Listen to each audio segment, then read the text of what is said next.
Hi everyone, here's a quick tutorial on how to calculate a person's age in years from date of birth in SPSS. So SPSS has a nice little function called the date and time wizard, and it kind of does all the legwork for you. And you can see here in our data we have a question that was asked on a survey. What is your date of birth?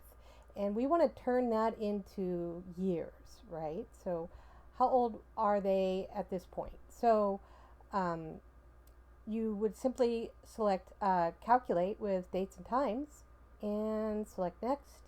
And then we're going to calculate the number of time units between two dates.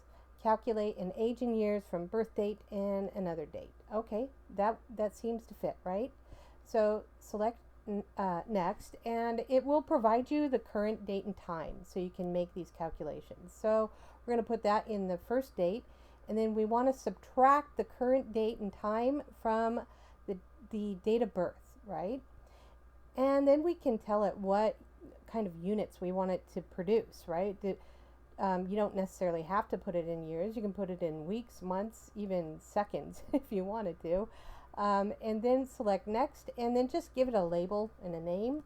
So we're just going to say age, right? And hit finish. And voila, it gives you, very quickly will generate an age variable for you. And now we can see how old our respondents were, right? And that's it. All right, thanks for joining me again. I'll catch you later.